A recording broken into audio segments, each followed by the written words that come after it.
Hey hi everyone, welcome back to Vibe vertex.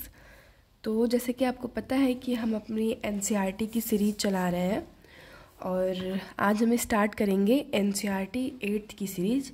इसको मैं पूरा बुक पढ़ने के लिए आपको नहीं बोलूँगी, मैं इसका शॉर्ट नोट्स बना के आपको दे रही हूँ।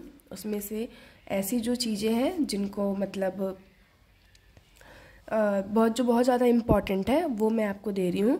लेकिन फिर भी आपसे एक बात और ज़रूर बोलूँगी कि ये तो मैं आपको इम्पॉर्टेंट्स एनसीईआरटी की बुक से छाट के मैं नोट्स तो दे ही रही हूँ, बट फिर भी अगर आपके पास टाइम हो क्या टाइम तो है, टाइम है तो आप एक बार बुक ले लो और एक बार सरसरी निगाह से बुक को पढ़ते जाओ। क्योंकि कभी कभी मैंने अपने हर वीडियो में बताया है कि वो पूरा एक पैराग्राफ उठा के डाल देता है, तो जब आप पढ़े रहोगे तो आपके माइंड में पैराग्राफ वो क्लिक रहेगा। बाकी एनसीईआरटी क्लास 8th की जितने भी एनसीईआरटी के इम्पोर्टेंट्स नोट्स हैं मैं आपको सब दूंगी। तो आज हम स्टार्ट करेंगे चैप्टर नंबर 1। चैप्टर नंबर 1 में सबसे पहला जो है आप देख सकते हैं इम्पॉर्टेंट नोट्स में, फसल उत्पाद एवं प्रबंध, ये आपके चैप्टर का नाम है। ठीक है, यहाँ से हम स्टार्ट करेंगे। जब एक ही किस्म के पौधे किसी स्थान पर बड़े पैमाने पर उगाए जाते हैं तो इसे फसल कहते हैं। जैसे गेहूँ यानी कि आप देखोगे ना कि गेहूँ के खेत में सिर्फ गेहूँ ही बोया जाता है। हम ये नहीं कि थोड़ा सा गेहूँ थोड़ा सा कुछ और, ऐसे तो हम नहीं बोते हैं ना। जब हम गेहूँ बोते हैं, गेहूँ की बुआई करते हैं तो हम पूरे एक लंबे चौड़े खेत में पूरा गेहूँ का फसल ही बोते हैं। ठीक है, तो जब एक ही किस्म के पौधे किसी एक ही स्थान पर बड़े पैमाने पर उगाए जाते हैं तो उन्हें हम फसल बोलते हैं। अब आप देखोगे फसलों को 2 वर्गों में बांटा गया है। पहला वर्ग है आपका खरीफ फसल। ठीक है, वह फसल जिन्हें वर्षा ऋतु में बोया जाता है वो खरीफ फसल कहलाती है। ये आपका वर्षा ऋतु कब से कब तक होता है? जून से सितंबर तक। ठीक है, और एग्जाम्पल क्या क्या हो जाएंगे, जैसे आपका धान हो गया, मक्का हो गया, सोयाबीन हो गया, मूंगफली हो गया, कपास इत्यादि। और नेक्स्ट है हमारा रबी फसल। रबी की फसल शीत ऋतु में बोई जाती है, यानी कि अक्टूबर से मार्च तक। इसके एग्जाम्पल क्या हो जाएंगे? गेहूँ, चना, मटर, सरसों और अलसी। लेकिन आप ना ऐसे गूगल पे सर्च करके, या फिर मैं आपको दे भी दूँगी थोड़े से और, आपको खरीफ और रबी की फसल पढ़नी है, क्योंकि वो उन्हें पता है कि ये मतलब टॉपिक बुक में है, तो वो फिर क्या करते हैं ना, कुछ और भी एग्जाम्पल्स इनमें ऐड करके और वो आपको ऑप्शन में कंफ्यूज करते हैं। तो इस चीज़ को आप अच्छे से पढ़ लीजिएगा। और खरीफ फसल और रबी फसल के एग्जाम्पल्स जो है ये आप अपने माइंड में बहुत अच्छे से बैठा लीजिएगा। एक जायद भी होता है, लेकिन जायद एनसीईआरटी में नहीं है, लेकिन फिर भी आप उसको भी पढ़ लीजिएगा। अब आगे आप देखो, नेक्स्ट है धान को शीत ऋतु में नहीं उगाया जा सकता। धान को अधिक पानी की आवश्यकता होती है, अतः इसे केवल वर्षा ऋतु में ही उगाए जाते हैं। ठीक है, अब आगे देखो कृषि पद्धति। कृषि पद्धति में ये ना बार बार आपको पूछता है सीटेट में, आपसे कृषि पद्धति पूछ देगा। जैसे मान लीजिए आपको दे देगा कि गन्ने की फसल को तैयार करने के लिए हमारी क्या क्या कृषि पद्धति होती है, वो आपको ऑप्शन दे देगा और आपको सीक्वेंस वाइज उसको लगाना होगा। तो देखो एनसीईआरटी की बुक में यही सीक्वेंस दिया है, पहले मिट्टी तैयार करना, फिर बुआई करना, फिर खाद एवं उर्वरक देना, फिर सिंचाई करना, फिर खतवार से सुरक्षा, कटाई और भंडारण। लेकिन क्या है ना, इसमें देखोगे आप जुताई कहीं नहीं है, लेकिन एनसीईआरटी की बुक में जब वो मिट्टी तैयार करना को एक्सप्लेन कर रहा है तो उसी में वो जुताई दिया है। और वो फिर क्या करता है, एग्जाम्पल में जुताई दे के कन्फ्यूज करता है, क्योंकि हम तो इतना ही पढ़े होते हैं।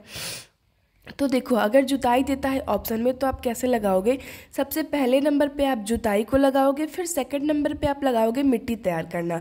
ये दोनों इक्वल होता है। इक्वल क्या होता है, सबसे पहले हम खेत की जुताई करते हैं, उसके बाद हम मिट्टी को भुरभुरा करते हैं, मिट्टी को हम तैयार करते हैं। तो अगर जुताई दे दे तो आप उससे कन्फ्यूज मत होइएगा। सबसे पहला ऑप्शन में हमारा जुताई होगा, फिर मिट्टी तैयार करना, फिर बुआई, फिर खाद एवं उर्वरक देना, सिंचाई, खरपतवार से सुरक्षा, कटाई और भंडारण। इतना क्लियर हो गया?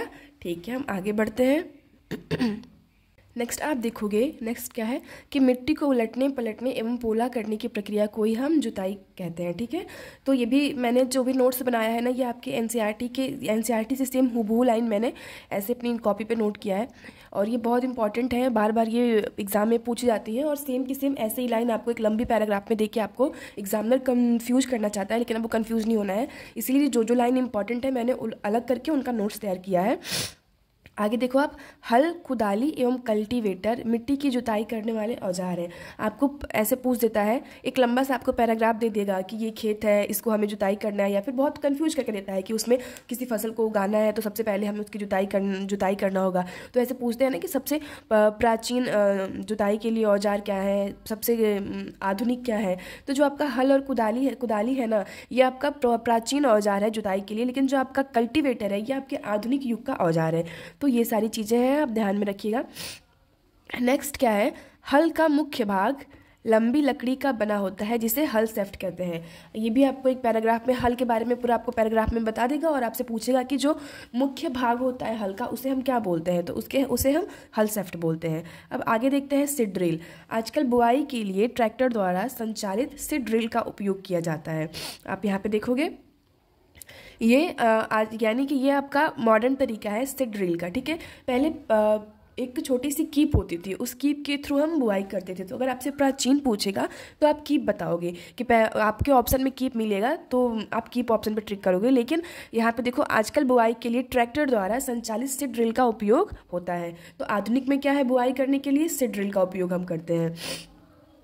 आगे देखिए, वे पदार्थ जिन्हें मिट्टी में पोषक स्तर बनाए रखने के लिए मिलाया जाता है उन्हें खाद एवं उर्वरक कहते हैं। ये तो आप लोग को पता होगा, बस ये लाइन इंपॉर्टेंट थी इसलिए मैंने नोट कर लिया। खाद एक कार्बनिक जैविक पदार्थ है जो कि पौधों या जंतुओं द्वारा अपशिष्ट से प्राप्त होती है। यानी कि जो आपका खाद है ना, देखो आप खाद और उर्वरक में डिफरेंसेस देखो। खाद हमारा क्या होता है, जो हमारे जंतु हैं, जो हमारे पौधे हैं, उनके जो अपशिष्ट होते हैं उनसे खाद का निर्माण किया जाता है। यानी कि आप जैसे देखो, गाय है ना, तो गाय के गोबर से हम क्या बनाते हैं, खाद बनाते हैं कि नहीं बनाते हैं। पौधे जो हमारे मतलब रीजन में जैसे आंधी तूफान में गिर जाते हैं, उनकी पत्तियां गिरती हैं तो वो सड़वड़ के क्या बनाती हैं, वो खाद बनाती हैं।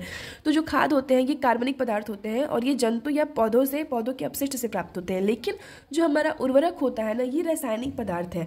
इसको हम विशेष पोषकों से मतलब ये विशेष पोषकों से बनाते हैं। जैसे आप देखोगे, हम urea, ammonium sulphate, super phosphate, potash, NPK आपका नाइट्रोजन, फास्फोरस और पोटेशियम है, ठीक है। यानी कि जो उर्वरक होते हैं इनको हम लैब में इनको रासायनिक चीज़ें मिक्स करके इनको हम बनाते हैं। ये रासायनिक पोषकों में क्या होते हैं, समृद्ध होते हैं। अब आगे बढ़ेंगे। जुकाम की वजह से ना मेरा गला साथ नहीं दे रहा है, बट कोई बात नहीं।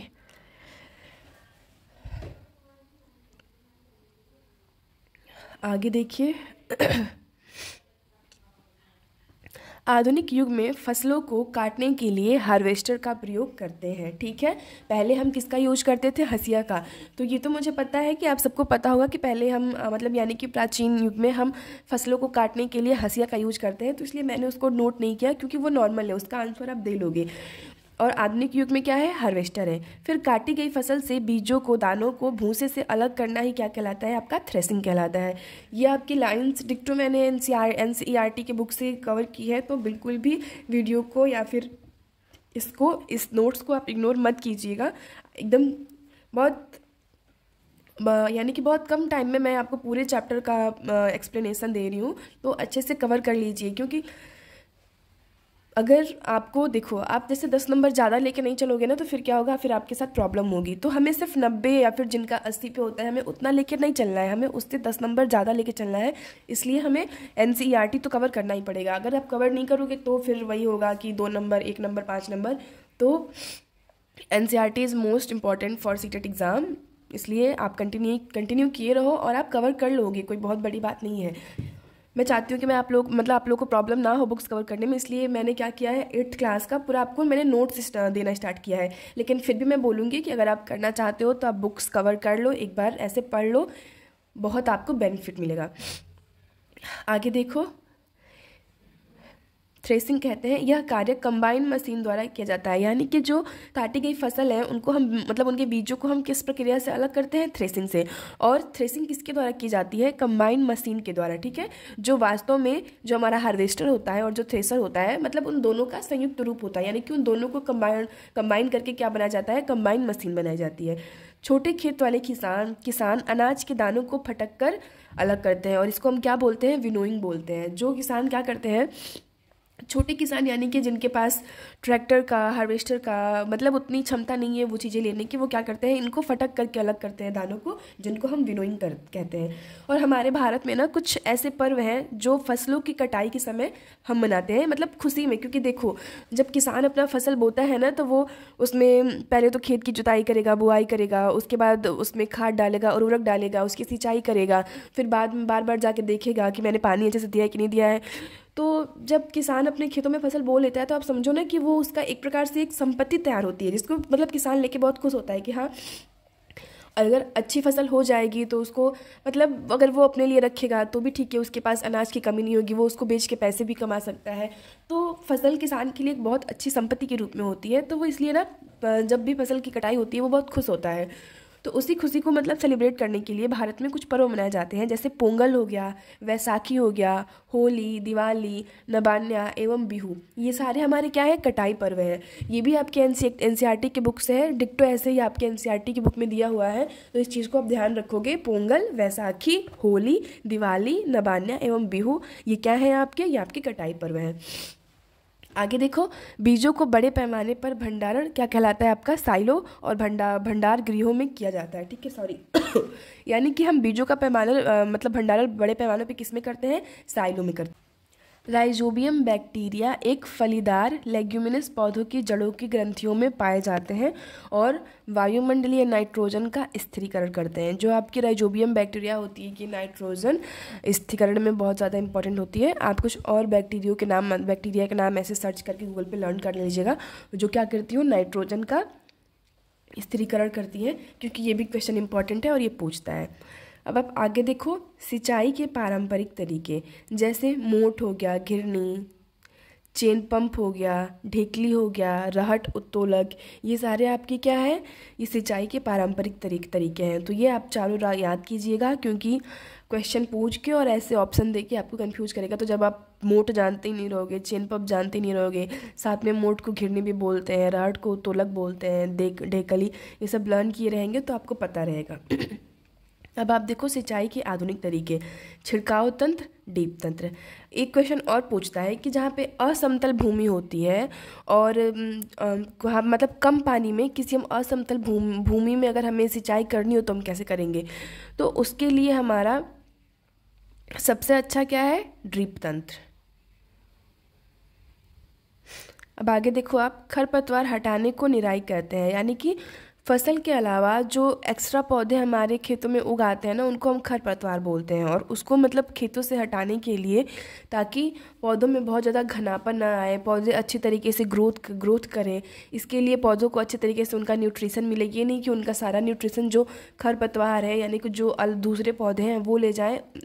इसलिए पौधों को अच्छे से सूर्य का प्रकाश मिले, जल मिले, खाद्य पदार्थ मिले, हमें खरपतवार को हटाना ही होता है। और उन्हीं को हटाने की प्रक्रिया को हम क्या बोलते हैं, निराई बोलते हैं। खरपतवार हटाने का सर्वोत्तम समय उनमें पुष्पण एवं बीज बनने की प्रक्रिया से पहले का होता है, यानी कि जब पुष्प और बीज नहीं बने हैं हमारे पौधों में, उस समय हमें खरपतवार को हटाना चाहिए।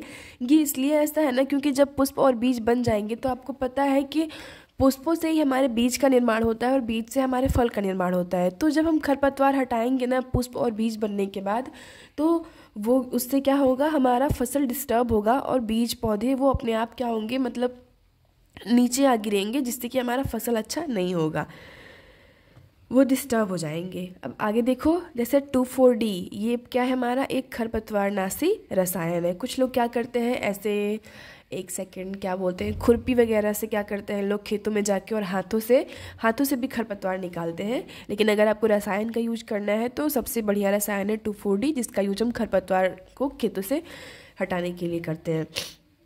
फसल पक जाने के बाद उसे काटना कटाई कहलाता है। एक अनाज फसल को पकने में लगभग 3 से 4 महीने का समय लगता है। तो क्लास 8th की एनसीईआरटी का ये पहला चैप्टर था, जिसके नोट्स हमने कंप्लीट कर लिए हैं। और ट्रस्ट में इससे बाहर बिल्कुल भी नहीं आएगा, लेकिन मैं फिर भी आपको बोलूँगी कि आप एक बार बुक पढ़ लो, उससे आपके ना जो उसमें एक्सपेरिमेंट है, एक बार आप वो देख लोगे और एक बार आप एक्सपेरिमेंट देख लेंगे उसमें का, तो इससे आपको और भी अच्छे से क्लियर हो जाएगा। क्योंकि हमें 90-80 नहीं लेके आना है, हमें 100+ लेके आना है। तो मिलते हैं नेक्स्ट वीडियो में और नेक्स्ट चैप्टर के साथ। वीडियो अगर आपको अच्छा लगा हो तो वीडियो को लाइक करें, चैनल को सब्सक्राइब करें। तब तक के लिए tata bye bye, take care.